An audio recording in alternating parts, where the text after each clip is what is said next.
it's Victoria here from Bam Power Life, and in this video we are talking about vegetarian/veganism and intuitive eating. Now before we start this video, make sure that you like and subscribe and share it with all your friends if you think it's fabulous, which hopefully you will do. And check out the links below where I have a ton of resources there for you, free things for you to continue on this journey of loving your body and eating intuitively.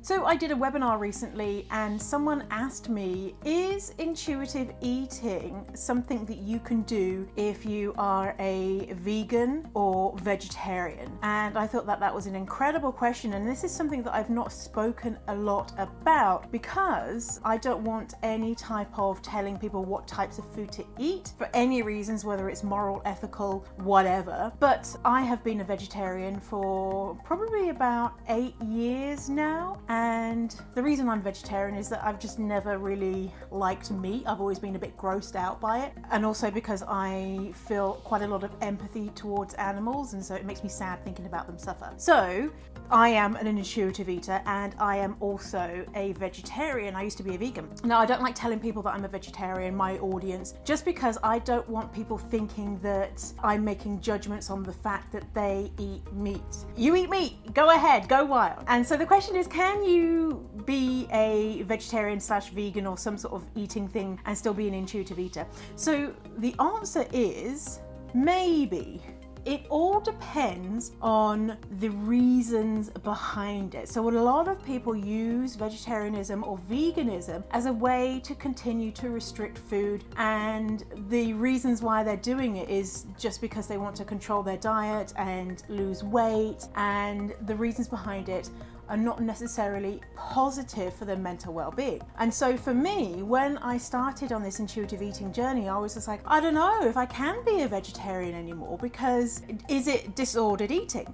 And through a lot of experimentation and realization, I realized that I'm allowing myself to eat as much meat as I want, but I just don't fancy it. I just don't want it. I don't desire it. And a great example of how you can be flexible with your vegetarianism or veganism, whatever it is that you're doing, is I was really sick one time. I had gastroenteritis, really sick, and for a few days I didn't eat anything, throwing up, all of it. And the very first thing that when I came out of this sickness, my body said to me, Victoria, you want some chicken. And I was like, chicken? What the heck? And I was like, wow. And it was a really strong, you need chicken. And I hadn't eaten chicken in years and years. And chicken, I was always like, nah, chicken. But I listened to my body and I ate some chicken, even though it was kind of weird. And I was like, this is kind of weird. But I ate it because my body told me that's what I need. And if I was being very strict with my vegetarianism, I could have denied myself to eat that chicken, but I wouldn't have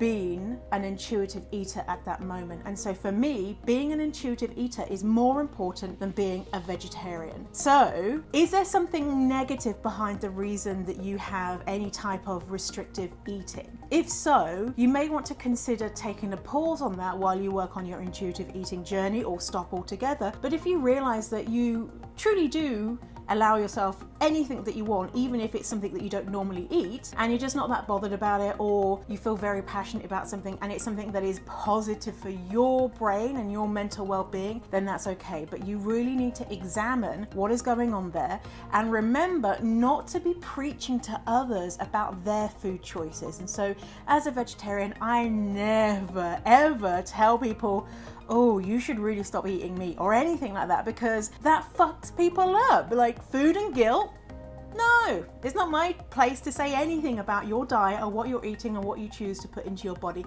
I don't care, as long as you are happy and what you're doing is serving you. So if you liked this video, make sure that you like and subscribe to my channel, and remember to check the links below to see what free goodies that I have made for you that you can download and get more goodness up into your brain. I'll see you next time, my queen. Bye.